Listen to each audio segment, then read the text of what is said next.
नमस्कार, मैं हूं चित्रा त्रिपाठी। शाम के 5 बजने वाले हैं और ये वक्त है आप सभी के पसंदीदा कार्यक्रम दंगल का। आज का दंगल कर्नाटक में कांग्रेस की जीत के बाद शुरू हुई विपक्षी एकता की कोशिश पर है। कर्नाटक जीतने के बाद कांग्रेस का हौसला हाई है। शपथ ग्रहण समारोह में कांग्रेस ने उन सभी नेताओं को न्योता दिया है जिससे उम्मीद है कि वो 2024 में बीजेपी के खिलाफ कांग्रेस के साथ एकजुट होकर लड़ेंगे। अपने मंच पर विपक्षी नेताओं को जुटाकर कांग्रेस खुद को विपक्षी मोर्चे का लीडर भी साबित करने की कोशिश कर रही है। और अफसोसनाक बात यह भी है कि कांग्रेस की इस पहल को अभी से नाकाम करने की कोशिशें शुरू हो गई हैं।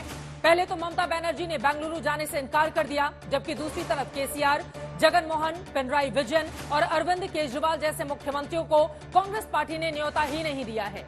अब तेलंगाना के मुख्यमंत्री के चंद्रशेखर राव ने कह दिया है कि बीजेपी हारी या फिर कांग्रेस जीती, इससे कोई बदलाव नहीं आने वाला। उधर जेडीयू के नेता केसी त्यागी ने भी कहा है कि तीसरे मोर्चे जैसी कोई चीज वजूद में नहीं है। अगर कोई दल कांग्रेस की जीत के जश्न में शामिल होना चाहता है तो फिर उसके मोर्चे से उसे मतलब नहीं। वहीं दूसरी तरफ ओडिशा के सीएम नवीन पटनायक ने कल ही कहा है कि उम्मीद है कि 2024 में पीएम मोदी ही पुरी इंटरनेशनल एयरपोर्ट का उद्घाटन भी करेंगे। ऐसे में सवाल यह है कि क्या कर्नाटक में कांग्रेस की कामयाबी के बाद विपक्षी एकजुटता बढ़ेगी? क्या विपक्षी दल कांग्रेस को लीडर मानकर 2024 का चुनाव लड़ने के लिए एकजुट हो पाएंगे, या फिर 2019 की तरह ही विपक्षी खेमे में फूट का फायदा एक बार फिर से भारतीय जनता पार्टी को 24 के लिए मिल जाएगा? इन तमाम सवालों को लेकर आज के दंगल में बड़ी चर्चा करने वाले हैं, लेकिन उसके पहले हमारी ये रिपोर्ट देखिए।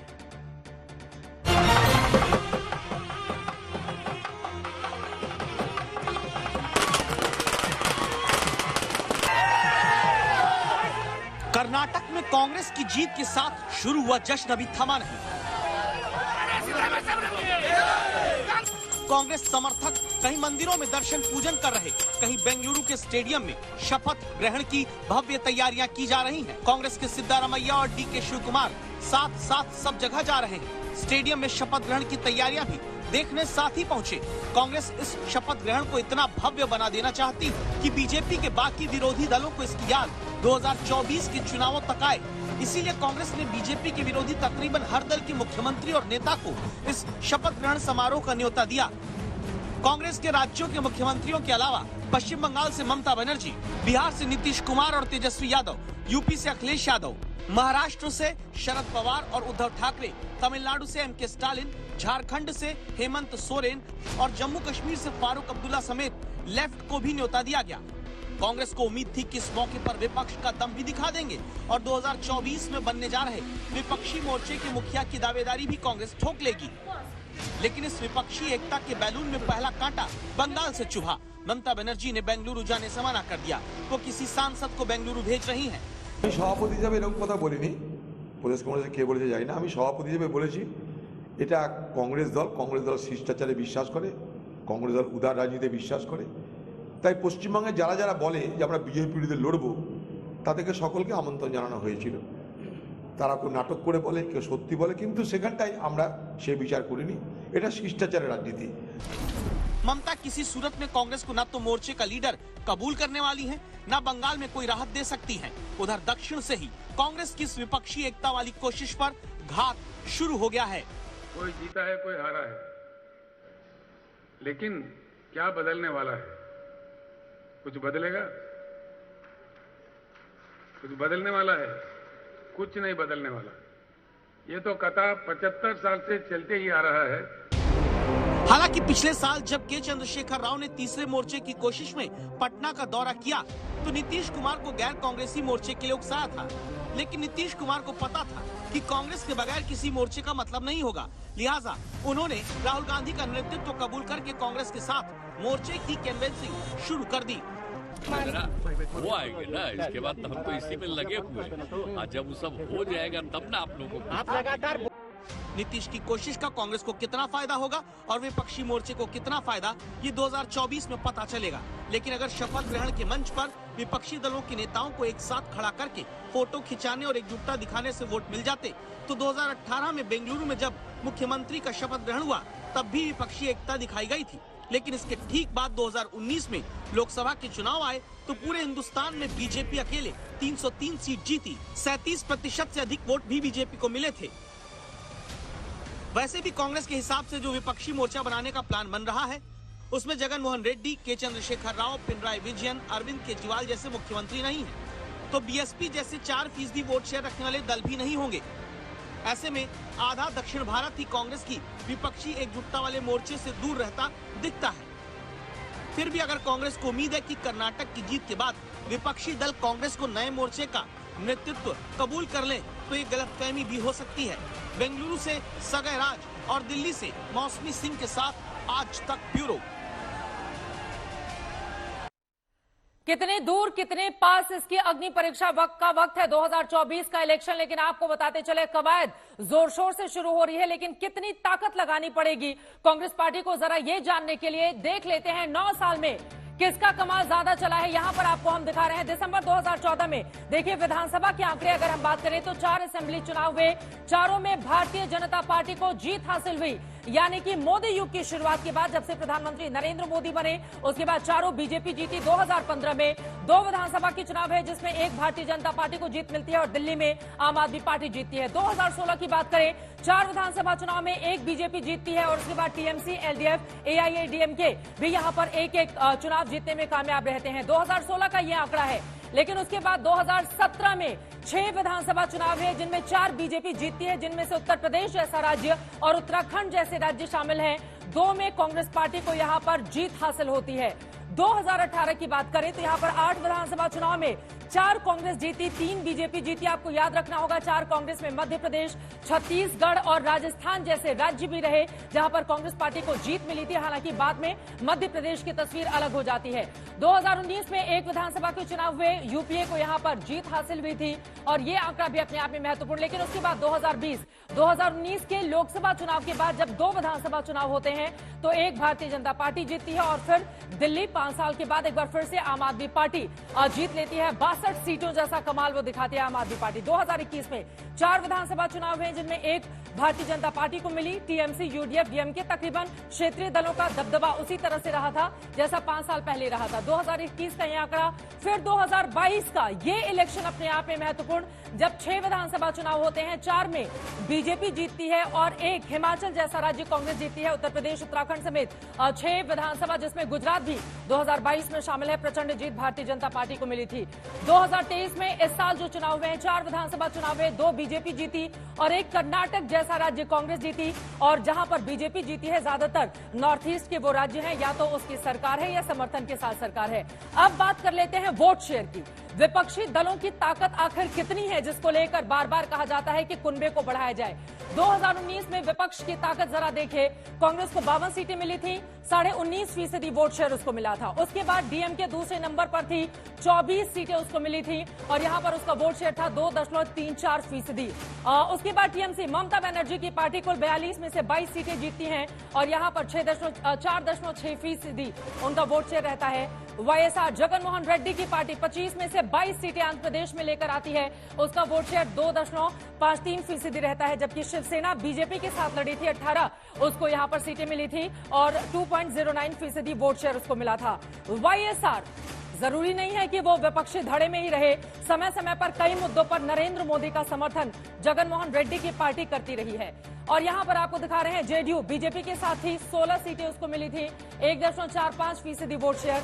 बीजेडी 12 सीटें जीती थी ओडिशा में, 1.66% बीजेडी का प्रदर्शन। ओडिशा में बीजेपी का भी प्रदर्शन अच्छा था। बीएसपी 10 सीटें, जब वो समाजवादी पार्टी के साथ चुनाव लड़ती है 10 सीटें उसको मिलती हैं, 3.62% वोट शेयर। बीआरएस उसको 9 सीटें मिलती हैं, 1.25%। आज ही आंखें तरेरते हुए बीआरएस के मुखिया दिखाई दे रहे हैं, जबकि एनसीपी को 5 सीटें मिलती हैं और तकरीबन 1.5%। ये 19 दल, इनका आंकड़ा दिखा रहे हैं 214 सीटें कुल मिलाकर और 49.36% वोट शेयर, यानी कि लगभग 50% के आसपास। लेकिन यहां पर दर्शकों के लिए ये जानना जरूरी है, जो आंकड़े हमने आपको टीवी स्क्रीन पर पीछे दिखाए हैं, दरअसल इनमें बहुत सारे ऐसे दल हैं जो समय समय पर फैसला लेते हैं कि उनको कांग्रेस के साथ जाना है या फिर भारतीय जनता पार्टी के साथ, जिनमें जगनमोहन रेड्डी की पार्टी भी शामिल है, जिनमें एक तरह से उड़ीसा बीजू जनता दल की पार्टी, नवीन पटनायक की पार्टी भी शामिल है। आज ही उन्होंने प्रधानमंत्री नरेंद्र मोदी की जमकर तारीफ की है। तो कई ऐसे दल हैं जो कांग्रेस पार्टी के लिए बहुत अच्छी स्थिति पैदा नहीं कर रहे हैं, लेकिन ये 2019 की ताकत थी। ऐसे में 2024 में अपने कुनबे को क्या बढ़ा पाएगी कांग्रेस, और कल जो विपक्षी एकता की तस्वीर वो दिखाना चाहती है, उसके जरिए 24 का हुंकार क्या उसके फेवर में होगा? कई ऐसे सवाल हैं जिसको लेकर दंगल में बड़ी चर्चा करने वाले हैं। खास मेहमान जुड़ चुके हैं, उनका परिचय आपसे करवा देती हूं। प्रेम शुक्ला जी, राष्ट्रीय प्रवक्ता भारतीय जनता पार्टी के हमारे साथ हैं। अलका लांबा जी, राष्ट्रीय प्रवक्ता कांग्रेस पार्टी के हमारे साथ जुड़ चुकी हैं। राजीव रंजन जी, स्पोक्स पर्सन जेडीयू के हमारे साथ हैं। जय विश्वास जी, टीएमसी की प्रवक्ता हमारे साथ जुड़ चुकी हैं। आनंद दुबे जी, स्पोक्स पर्सन है शिवसेना के हमारे साथ मौजूद हैं। और विशाल मिश्रा जी स्टूडियो में हमारे साथ आ चुके हैं। आप राजनीतिक विश्लेषक हैं। लेकिन सबसे पहले प्रेम शुक्ला जी, शुरुआत आपसे ही करते हुए, चूंकि कल विपक्षी एकता की बड़ी तस्वीर सामने आएगी, तो भारतीय जनता पार्टी को डर तो होगा, क्योंकि कांग्रेस पार्टी इसकी अगुवाई कर रही है और कर्नाटक की जीत के साथ गदगद कांग्रेस 2024 के हुंकार भर रही है, ये कहते हुए कि बीजेपी के अब जाने का वक्त आ गया है। डर है इसका आप लोगों के भीतर? देखिए, आपके पैकेज में आप ही के लोगों ने बताया है कि 2018 में इससे बड़ा दृश्य जो है मंच पर था। आज कर्नाटक में जनता दल सेकुलर तो उनके साथ नहीं है। ममता बनर्जी के संदर्भ में अधीर रंजन चौधरी ही संदेह पैदा प्रकट कर रहे हैं, जिस तरह से उनका बयान है। अधीर रंजन चौधरी लोकसभा में कांग्रेस के लोकसभा सदस्यों के नेता हैं। अधीर रंजन चौधरी को ममता बनर्जी पे विश्वास नहीं है।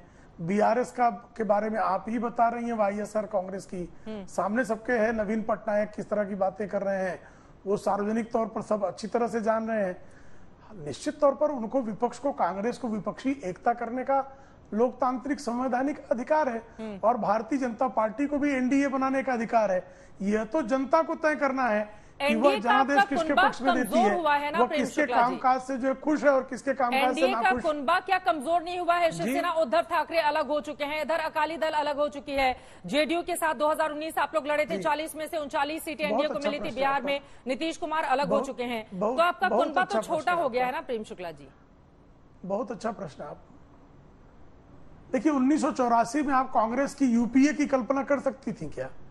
जब कांग्रेस के पास 1984 के पहले 1952, 57, 62, 67, 72, 80, 84, 89 इन चुनाव में कभी आपने कल्पना की थी कांग्रेस यूपीए हो जाएगी?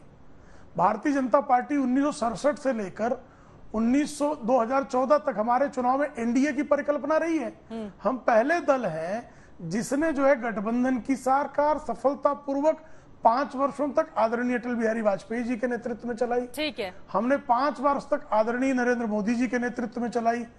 कांग्रेस का जो है वो 2004 और 2009 चलाया उन्होंने। लेकिन आप मुझे कृपा करके बताइए कि कांग्रेस जब बहुप्रादेशिक पार्टी हो गई है तो उसके पास गठबंधन करने के अलावा विकल्प क्या है? और भारतीय जनता पार्टी का जब सतत विस्तार हो रहा है तो हम अपना विस्तार जो है वो अपने अन्य दलों को तो नहीं दे देंगे ना। कांग्रेस जो है अगर उसका कहीं कर्नाटक में उसका विस्तार हुआ है तो जनता दल सेकुलर को साथ ले लेगी क्या? ठीक है। अलका लांबा जी, 5 साल में क्या बदल गया? क्योंकि कर्नाटका में पिछले बार जब मुख्यमंत्री का शपथ ग्रहण हुआ था, आप लोगों ने जेडीएस के मुख्यमंत्री को शपथ दिलवाई थी, कांग्रेस पार्टी ने सपोर्ट किया था। विपक्षी एकता की ऐसी तस्वीरें अगर हम चला पाए टीवी स्क्रीन पर, ऐसी ही तस्वीरें सामने आई थी। तब ममता बनर्जी भी मंच पर थी, मायावती के साथ सोनिया गांधी का जो आपस का दोस्ताना रवैया था वो भी अपने आप में अद्भुत था। जिस तरह की ये देखिए, ये तस्वीरें आपको दिखा रहे हैं। जब 2000 आपको बताते चले 2018 की ये तस्वीरें हैं, जब कर्नाटका में शानदार जीत मिली थी, लेकिन उसके बाद यहां पर आप देख रहे हैं कुमारस्वामी के शपथ ग्रहण समारोह में किस तरह से विपक्षी दल एकजुट हो गए हैं। ममता बनर्जी कितने खुश हैं, अखिलेश यादव आपको दिखाई दे रहे हैं, चंद्रबाबू नायडू हैं, यहां पर तेजस्वी यादव हैं, झारखंड के मुख्यमंत्री हेमंत सोरेन है, लेफ्ट के तमाम नेता हैं, राहुल गांधी आपको नजर आ रहे हैं, और आरएलडी के नेता आपको बड़े दिखाई दे रहे हैं। तकरीबन हर दल वहां पर। और यहां पर सोनिया गांधी को देखिए, वो खुद ही अगुवाई कर रही थी। मल्लिकार्जुन खड़गे पीछे पीछे, आगे निकलती हैं मायावती, और फिर हाथ पकड़कर सोनिया गांधी अपना कमिटमेंट किस तरह से दिखाती हैं क्षेत्रीय दलों के साथ।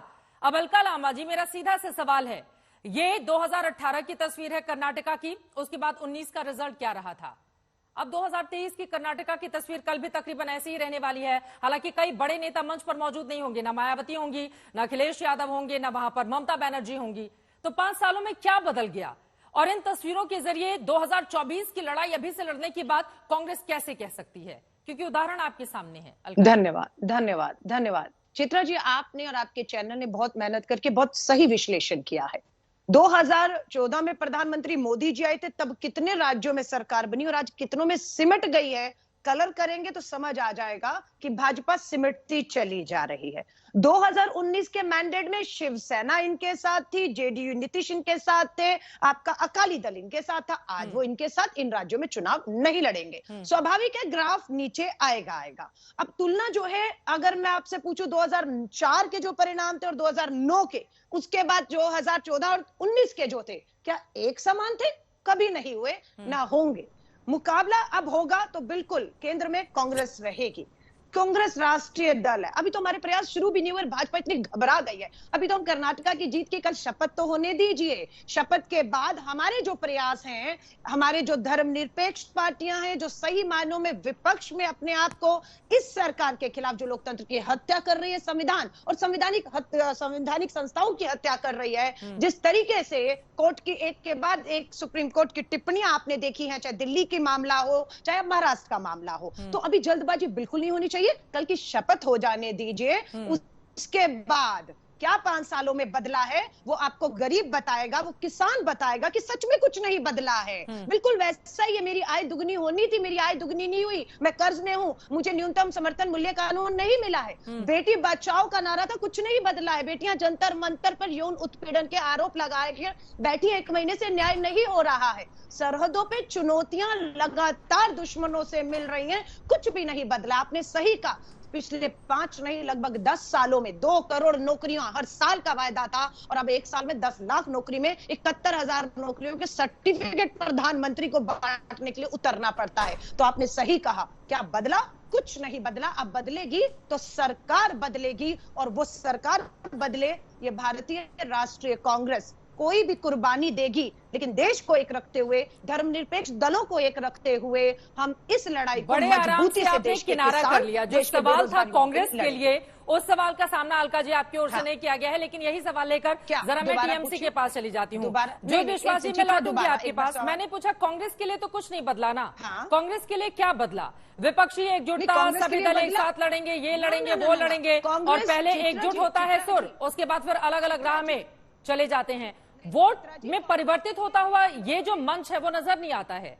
अलका लांबा जी, ये मेरा सवाल था। देश के लोगों ने कांग्रेस के लिए बहुत कुछ बदला है। भारत जोड़ो यात्रा के बाद डबल इंजन की सरकार को औंधे मुंह हिमाचल में गिराने के बाद कर्नाटका के लोगों ने गिराया है, बदला है। 2 भाजपा शासित पूर्ण राज्य हमने इनसे छीने हैं और लोगों ने छिनवाए हैं। और अभी आप मध्य प्रदेश, राजस्थान, छत्तीसगढ़ में देखिएगा, इनकी उल्टी गिनती शुरू हो रही है और कांग्रेस पूरी ताकत के साथ अपने सहयोगियों को लेकर वापसी करेगी। ठीक है, जोई विश्वास जी, सीधे आपके पास आते हुए, ये कांग्रेस पार्टी से आप लोगों का क्या रिश्ता है? अधीर रंजन चौधरी उधर कह रहे हैं भ्रष्टाचार के मुद्दे पर हम बंगाल सरकार को घेरते रहेंगे पश्चिम बंगाल में, वहीं दूसरी तरफ ममता बनर्जी तो मंच पर नहीं जा रही हैं, लेकिन अपने एक सांसद को जरूर भेज रही हैं।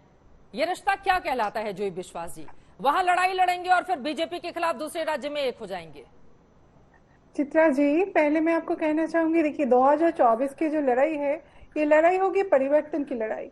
ये जो है ये आम जनता के साथ सीधे सीधे बीजेपी की लड़ाई होंगे, क्योंकि 2019 और 2014 के अगर आप एजेंडा देखेंगे, जो भी इनका अगर आप इश्तेहार देखेंगे, कोई भी आज फुलफिल नहीं हुआ। ना नौकरी का वादा उन्होंने किया था जो बेकारों का, ना उसका कोई खुलासा हो रहा है। आज कुछ भी अगर देखेंगे, सिर्फ एजेंसी पॉलिटिक्स चल रहा है। सीबीआई, ईडी और सारे विपक्षी दल के नेता के पास ईडी, सीबीआई भेज दिया जा रहा है टाइम पे। तो आज लोगों को, गरीब लोगों का कुछ नहीं हुआ है। आज कांग्रेस जो एटीट्यूड यहाँ पर दिखा रही है, हमको कांग्रेस से कोई प्रॉब्लम नहीं है, किसी के साथ टीएमसी जोड़ के लड़ सकती है। बीजेपी के खिलाफ जो लोग लड़ना चाहते हैं सब एक मंच पे आए, ताकि कोई भी वोट बीजेपी के खिलाफ विभाजित ना हो। तो उसके लिए हम लोग एक साथ लड़ सकते हैं, लेकिन ये बॉस वाली एटीट्यूड नहीं चलेगी। यहाँ पर अधीर रंजन चौधरी, यही तो कांग्रेस पार्टी कह रही है कि जो सचमुच की लड़ाई बीजेपी के खिलाफ लड़ रहे हैं वो हमारे साथ मंच पर दिखेंगे, लेकिन जो झूठ मूठ की लड़ाई लड़ रहे हैं वो नहीं आएंगे। उनका निशाना तो आप ही की ओर है। देखिए, कौन झूठ लड़ रहे हैं, कौन सच लड़ रहे हैं, ये तो कांग्रेस नहीं तैयार करेंगे। ये 2021 में ममता बनर्जी ने बीजेपी को धूल चटाई थी बंगाल में। कांग्रेस को कितने सीट मिला था? 0 सीट मिला बंगाल में। ये वामफ्रंट, ये सीपीएम के साथ, वामफ्रंटियों के साथ, लेफ्ट फ्रंट के साथ ये जोड़ के चुनाव लड़ा था, तो इनको 0 सीट मिला। इनके बजाय इनको समर्थन का चक्कर चाहिए था टीएमसी की। आज ना 2021 में इन्होंने टीएमसी का समर्थन किया। आज 2024 के जो इलेक्शन आ रहे हैं, तो उसमें कम से कम सारे विपक्षीय जो क्षेत्रीय दल है, जिनके पास मतलब मजबूत है, जो जहां पे, उनको साथ में लेके कांग्रेस को चलना चाहिए, ताकि सारे विपक्षी एकजुट होके लड़ सके। देश में जो बीजेपी के खिलाफ लड़ना चाहते हैं, सारे एक मंच पे आए, ना कि वोट विभाजित करे। तो वही हम लोगों का बोलना है कि अधीर रंजन चौधरी कोई नहीं होता है ठीक करने वाले। हाईकमान ठीक करेंगे, दिल्ली से सोनिया गांधी, राहुल गांधी, उनको पॉलिसी लेना चाहिए। लेकिन आप लोग चाहेंगे कि पश्चिम बंगाल में बिल्कुल छोटू भाई बनकर कांग्रेस पार्टी चुनाव लड़े, और टीएमसी का बाहर कोई अस्तित्व तो उस तरह से दिखाई नहीं देता है। वहां आप चाहेंगे कि आप कांग्रेस पार्टी को सपोर्ट करें। इसके लिए क्या अलका लांबा जी तैयार होंगे? और ये कौन सी लड़ाई? एक तरफ आप लोग इन्विटेशन जाके देते हैं ममता बनर्जी को, मंच पर आइए, और अधीर रंजन चौधरी कहते हैं कि झूठ मूठ की लड़ाई लड़ रही है वो बीजेपी के खिलाफ। चित भी मेरी, पट भी मेरी।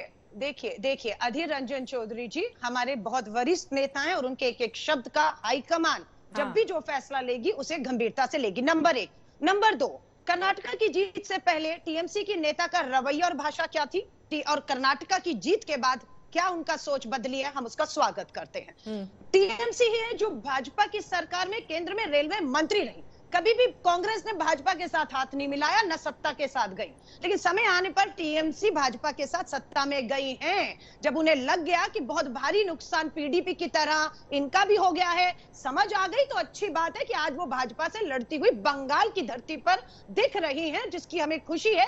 लेकिन अगर यही दीदी गोवा जाती है और त्रिपुरा जाती है, तो जमानत जब्त होती है और भाजपा की सरकार बनती है। ये दीदी को समझना खुल गई ना अलका लांबा जी। अभी कौन सी विपक्षी एकजुटता हुई? कैसे लड़ेगी टीएमसी और कांग्रेस पार्टी एकजुट होकर बीजेपी के खिलाफ? नहीं, दरवाजे खुले हैं, चर्चा के दरवाजे खुले, चर्चा बिल्कुल होगी।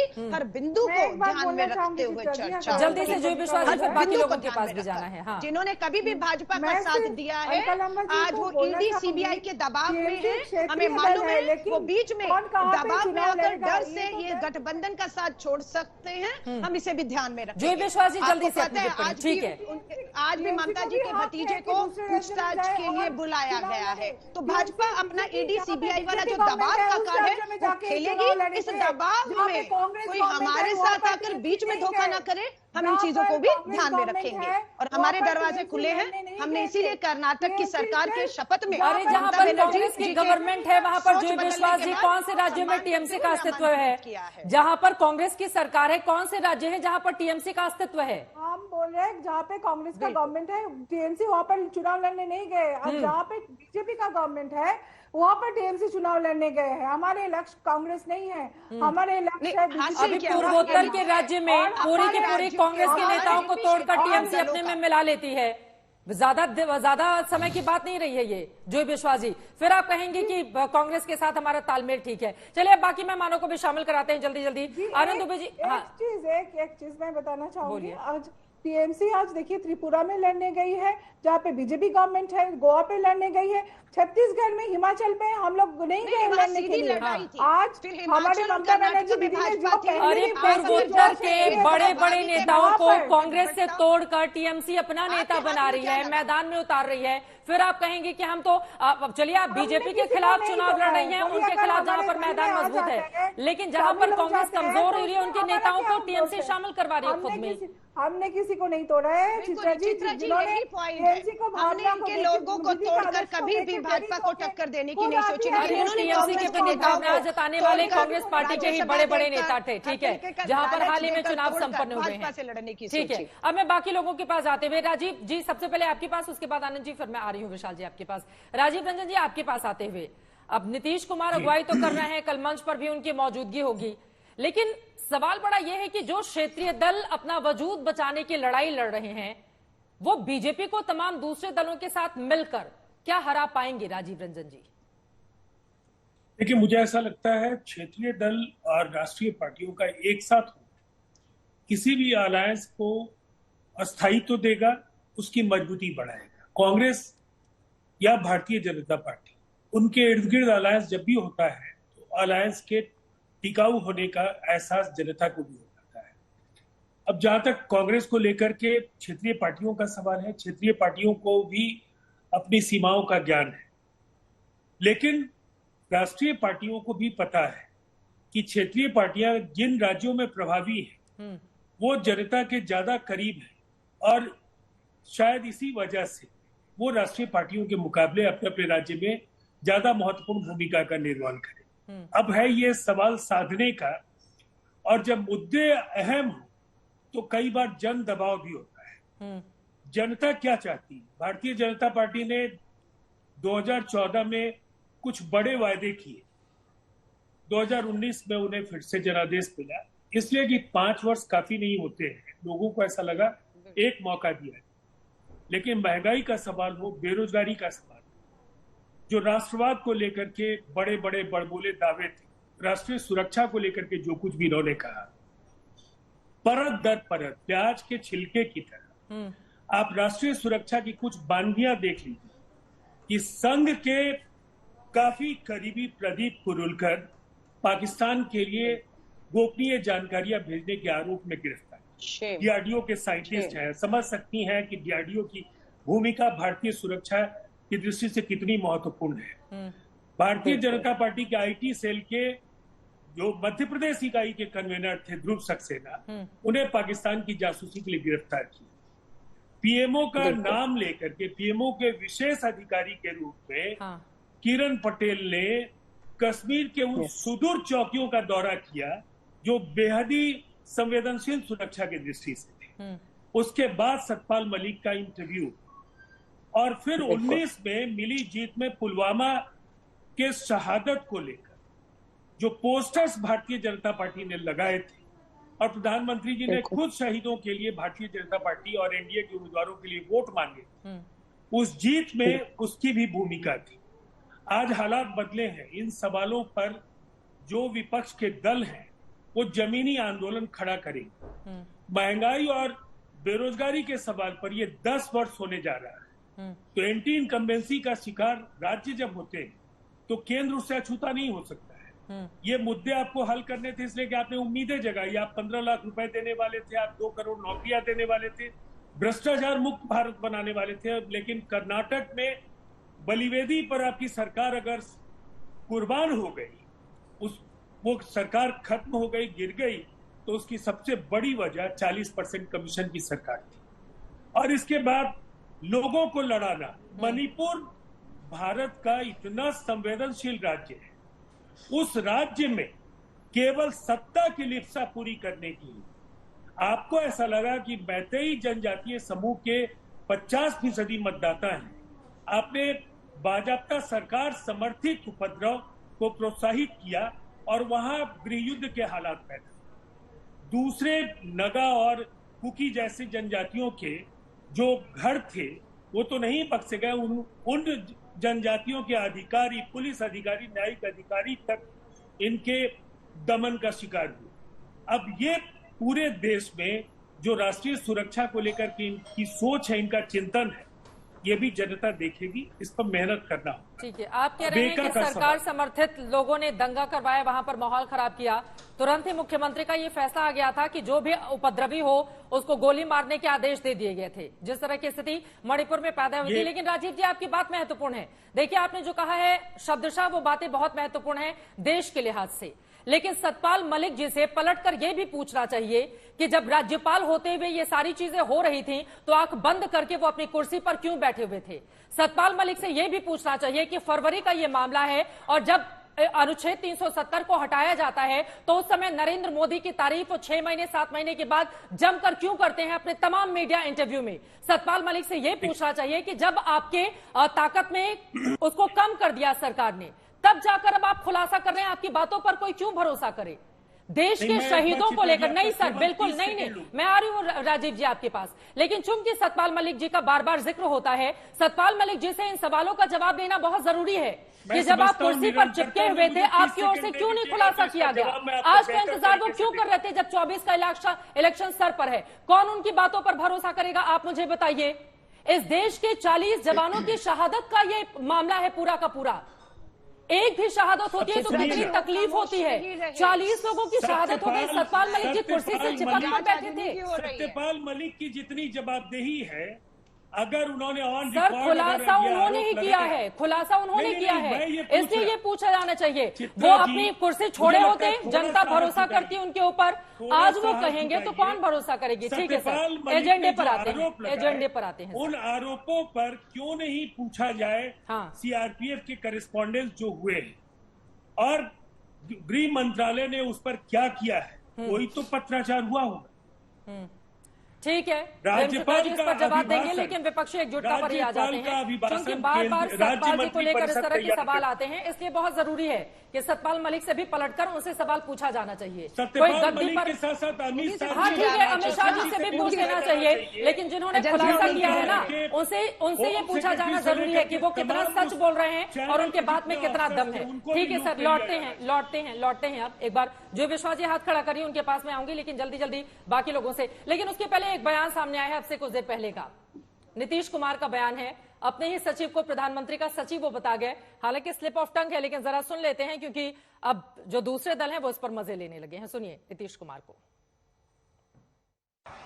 श्री रविंद्र कुमार यादव जी, उमेश राय जी, कन्हैया शाह जी और यहां पर उपस्थित पूर्व मुख्य सचिव और प्रधानमंत्री के प्रधान सचिव श्री दीपक कुमार जी। ये नीतीश कुमार के सचिव हैं जिनको उन्होंने कहा प्रधानमंत्री के प्रधान सचिव। तो दिल में जो बातें होती हैं राजीव रंजन जी, कई बार स्लिप ऑफ टंग के जरिए वो जुबान पर आ जाती है। 2 लाइन में आपकी टिप्पणी। कोई आवश्यक नहीं है, इस पर कोई वैज्ञानिक आधार नहीं है, और मुझे ऐसा लगता है कई बार जुबान फिसलती है। नीतीश कुमार जी बेहद संजीदा राजनेता है, उन्हें पता है, और उन्होंने कई बार, अब तो स्थिति एक ही है कि नार्को टेस्ट करा लिया जाए या लाई डिटेक्टर टेस्ट करा ले मीडिया, कि आप जो बोल रहे हैं वही सच है या गलत है। सर बड़े मुझे लगता है ये मौके पर साहस भारतीय जनता पार्टी के नेताओं से भी चैनल्स को पूछना चाहिए। कभी सतपाल मलिक सवालों के घेरे में, कभी नीतीश कुमार, लेकिन किसी सवाल का जवाब देश के प्रधानमंत्री नहीं देंगे, देश के गृह मंत्री नहीं देंगे। ठीक है, देश का कोई भी मंत्री वो उसके लिए बने ही नहीं है, उम्मीद ही मत करिए। पहले आपको सोचना पड़ेगा। ठीक है, प्रेम शुक्ला जी इसका जवाब देंगे, लेकिन मौके से जुबान फिसल रही है ना, क्योंकि कल जिस मंच पर जाना है उसके ठीक पहले प्रधानमंत्री का प्रधान सचिव अगर ये कहते हैं तो थोड़ा सा तो बनता है ये सवाल लेना। लेकिन आनंद दुबे जी आपके पास आते हुए वही सवाल जो मैंने राजीव जी से पूछा कि देखिए जो क्षेत्रीय दल हैं उनमें से कई तो ऐसे हैं जो अपने ही अस्तित्व की लड़ाई लड़ रहे हैं, और उसमें से जो उद्धव ठाकरे वाली शिवसेना आपकी है वो तो को अपना ही वजूद बचाने की, मतलब अपने नाम को लेकर ही उसके लिए बहुत बड़ी लड़ाई है। तो आप लोग क्या मजबूत करेंगे कांग्रेस पार्टी को? चित्रा जी नमस्कार। देखिए कल कर्नाटका में कांग्रेस की जो शपथ विधि है वो एक शिष्टाचार के नाते अपने सहयोगियों, अपने मित्रों को उन्होंने न्योता दिया है। कल जो मंच पर नहीं आएगा इसका ये मतलब नहीं कि वो विपक्षी दल में भविष्य में इकट्ठा नहीं हो सकता। ठीक है, इसमें से बहुत सारे दल ऐसे हैं जिनके साथ कांग्रेस ने या तो मिलकर चुनाव लड़ा है या उनके गठबंधन के साथ सरकार चलाई है। तो भाई जिसके घर में खुशी होती है वो अपने को बुलाता ही है। इसका ये मतलब नहीं लगाना चाहिए कि जिनको नहीं बुलाया वो अपने नहीं है। हो सकता है कि बहुत सारे नेता खुलकर इस समय बीजेपी का सामना न कर रहे हो, लेकिन 2024 के नजदीक आते आते वो भी हमारे साथ एक मंच पर आ जाए। ये हो गई एक बात। दूसरी बात कि जो हमारी पार्टी शिवसेना है, कागज पर भले भारतीय जनता पार्टी ने उन्हें छीन लिया हो, लेकिन जो जनमानस में वोट बैंक है वो आज भी शिवसेना के पास है। आप देखिए कि भी मुंबई में अंधेरी में उपचुनाव हुए, हम भारी मतों से जीते। कस्बा में चुनाव हुआ, शिवसेना ने बहुत सारे वोट पाए।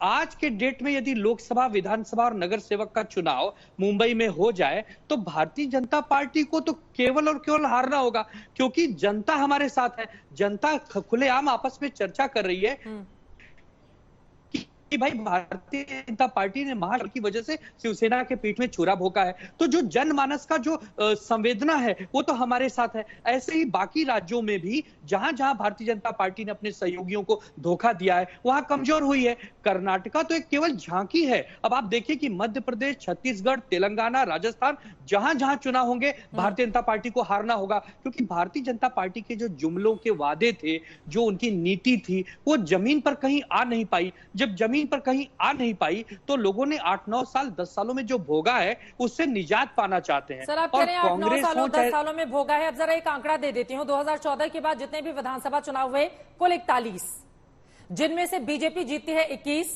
12 जीतते हैं क्षेत्रीय दल, 8 जीती है कांग्रेस पार्टी। 12-8 मिला ले तो हो जाता है कुल 20, जितने क्षेत्रीय दल और कांग्रेस ने अलग अलग चुनाव जीता है, तो भी बीजेपी को यहां पर एज होता है। तो आप कह रहे हैं लोगों ने भुगता है। अगर भुगता होता तो हर साल उसको चुनकर क्यों बिठाती? हालांकि कर्नाटका का एग्जाम्पल सामने है, वो हार गई, ये सच है। लेकिन अगर 41 में से 21 जीत रही है तो बीजेपी को जनता खारिज कहां पर कर रही है? नहीं, देखिए, मोदी जी का जो जादू है, बीजेपी मतलब मोदी जी, हाँ। मोदी जी मतलब बीजेपी। उन्होंने कहा था ना कि अब की बार मोदी सरकार, ये नहीं कहा था अब की बार भाजपा सरकार। यदि मोदी जी की लोकप्रियता में रोज कमी आ रही है तो स्वाभाविक सी बात है कि बीजेपी की लोकप्रियता में कमी आ रही है। और मोदी जी जो वादे करते अगर उसे निभा नहीं पा रहे हैं, नौकरियां नहीं दे पा रहे हैं, खर्चे बहुत देश में बढ़ते चले जा रहे हैं, महंगाई बढ़ती चली जा रही है, इनकम नहीं बढ़ रहा, तो क्या ये सब चीजें मोदी जी की लोकप्रियता को ये नहीं करेंगी, सामना नहीं करेंगी? बोलिए विशाल मिश्रा जी, मोदी जी की लोकप्रियता कम हो रही है और अब मुश्किलें बढ़ेंगी बीजेपी के लिए। देखिए चित्रा जी, बड़ा अच्छा आपका टाइटल है, मंच पर दिखे एकजुटता, चुनाव में दिल टूटता।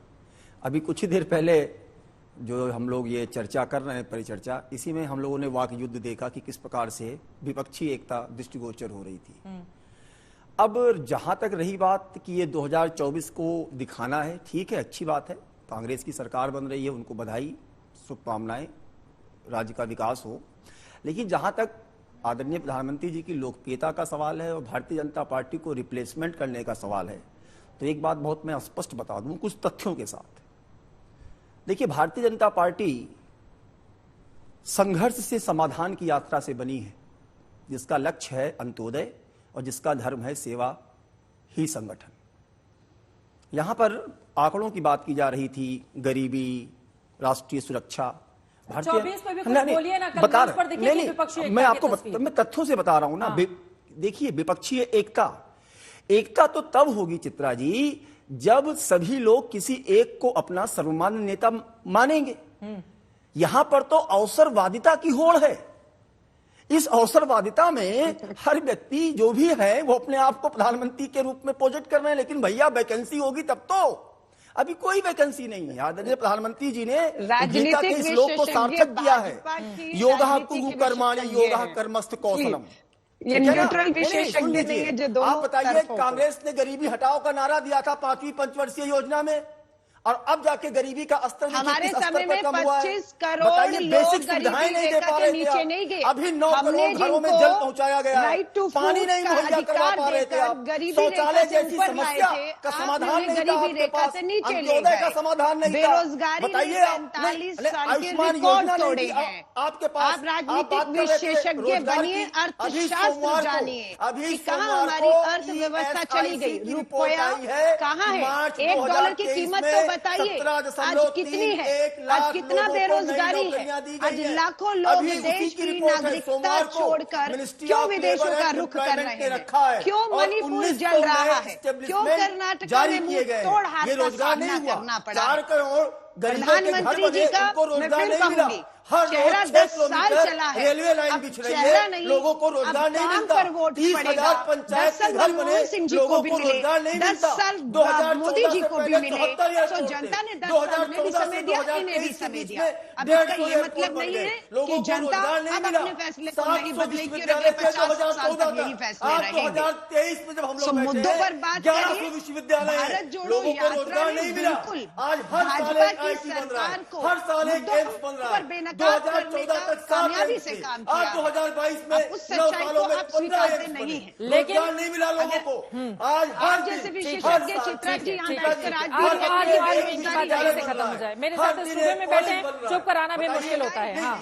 चित्रा जी, तो क्या ये रोजगार नहीं है? लेकिन सर बात ये है, विपक्षी एकजुटता यहाँ पर तुष्टीकरण की राजनीति के अलावा 70 सालों में किया क्या गया था?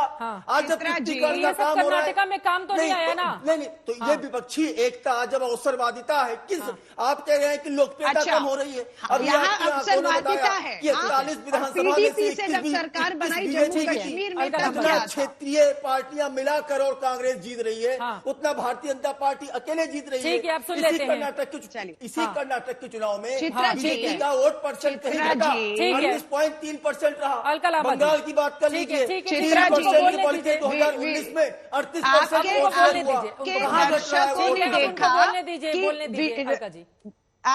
आपके दर्शकों ने देखा विशाल मिश्रा जी राजनीतिक विशेषज्ञ नहीं है, तथ्यों से भाजपा बात में कर रहे थे, विशेषज्ञता शामिल तथ्यों का है। जवाब दे न्यूट्रल रहा बात था। तो की नहीं, नौकरी, वो देश को ये राष्ट्रीय बता सुरक्षा। रहे हैं कि भाजपा के राज में बिल्कुल पर महंगाई उपदेश नहीं है, कुशल भाजपा के बहुतेरे, राज में बिल्कुल ये बेरोजगारी आचरहित नहीं है, नर न भाजपा घने। के राज में किसानों उपदेश की आय देना दुगनी हो आसान चुकी होता है। है। मान लीजिए गरीबी न्यूनतम हटाओ योजना, समर्थन मूल्य पे पंचवर्षीय कानून आ मान लीजिए, चुका है। उनको बोलने आज दीजिए गरीबी अलका जी को, पे ठीक है मान विशाल जी, बोलने लीजिए दीजिए। कि बेटियां सुरक्षित हो चुकी है, जंतर मंतर पर तो किसी का भूत बैठा हुआ है। ये चाहते हैं कि ये मान ले देश, और मैं देश को चाहूंगी। बस यही लोग हैं जो सच्चाई प्रधानमंत्री जी को नहीं देखने दे रहे हैं। प्रधानमंत्री जी का इतना बड़ा नाम कर दिया कि उनके काम क्या हैं, आज कानून मंत्री तक को बीच में हटाने की नौबत क्यों आई? बोलिए क्योंकि प्रेम शुक्ला सच्चाई जी। नहीं स्वीकार रहे ठीक थे, है। सच्चाई नहीं। हाँ। किरण रिजिजू का इस समय पर इस तरीके से जाना, और एक नहीं दो इनके जो है कानून मंत्रियों का अब जाना, इनकी- ये ये दिखाता सबका है सबके कि बीच में सरकार को बोलते रहती हैं, जरा सच्चाई नहीं शांत हो दिखा जाओ, रही। मैं बोलूं। कोरोना महामारी में डॉक्टर हर्षवर्धन का, ठीक है। डॉक्टर हर्षवर्धन का जाना अब मैं दिखाता सवाल है लेकर कि आता हूं, कोरोना ठीक है। महामारी तो मैं में कुछ बोलूं। ठीक है, ठीक जो है। बर्बादी हुई ताले ठीक है। बंदे में जो अब मैं सवाल लेती हूं, नौकरियां अलका गई जी। लोगों की, ठीक है। ये स्वीकारने को तैयार नहीं ओके, थे। अब जो आपने ये सवाल तैयार पूछा नहीं है थे। प्रेम शुक्ला जी उसका जवाब देंगे। प्रेम शुक्ला जी।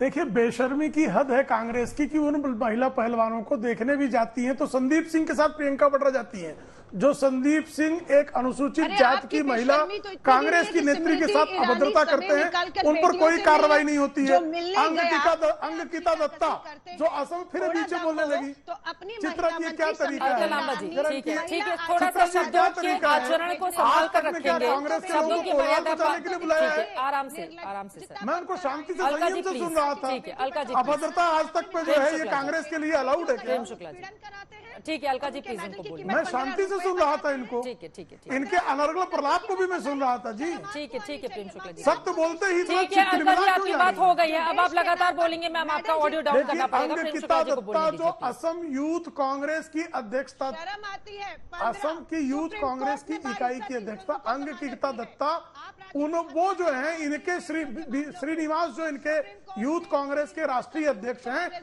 उनकी अश्लील हरकतों के विरुद्ध शिकायत करती हैं और उनको पार्टी से निकाल दिया जाता है। तो जो लोग तंदूर कांड करते रहे हो, मदेना कांड करते रहे हो, बलात्कार छलात्कार, यही जिनका फिर बोले जा रही है। ये क्या तरीका है अलका जी, प्लीज दोनों लोग बोलेंगे, चित्रा साथ जी, में ये सुनाई क्या नहीं देगा। तरीका ठीक है है? सर, जरा 2024 पर रहते हैं। अलका जी प्लीज। क्यों मेरी समझ में नहीं आता।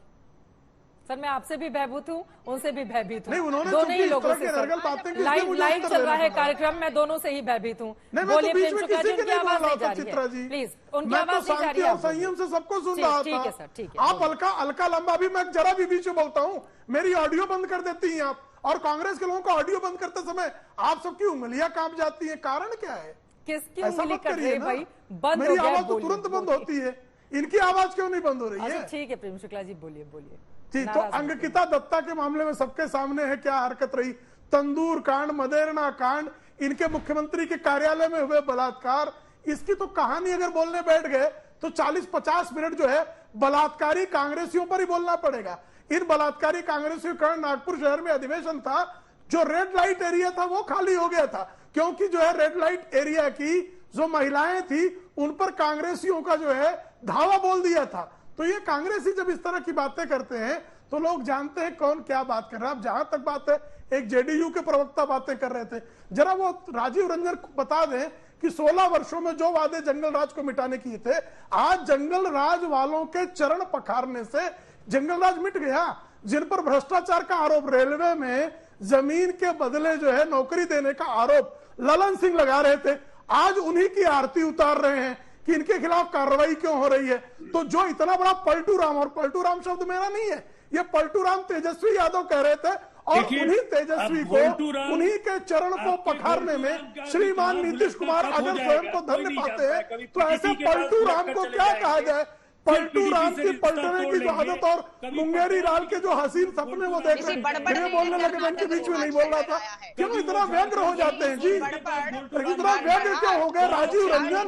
हम जानते हैं आप पलटू भंजन है, और आप जो है जुबान भंजन करने का आपके जो नेता भी हरकत करते हैं, और आप भी जो शिवसेना की टिकट पर चुनाव लड़ने वाले आरजेडी में टहल 2024 की कथा ऐसी है जो कहां पर जाकर खत्म होगी ये कहना मुश्किल है। फिलहाल डिबेट में आपने देख ही लिया होगा, एक झलक उसकी मिल गई होगी। एक अनार 100 बीमार 2024 में कौन बनेगा सूत्रधार, इस पर आज तक की नजर लगातार बनी रहेगी। लेकिन कल विपक्षी एकजुटता की जो तस्वीरें कांग्रेस पार्टी दिखाने की कोशिशों में है, क्या असल में भी वोट उसके जरिए वो हासिल कर पाएगी, इस पर लगातार रहेगी आज तक की नजर। इसी के साथ दंगल में अभी के लिए बस इतना ही। देश और दुनिया की तमाम खबरों के लिए आप देखते रहिए आज।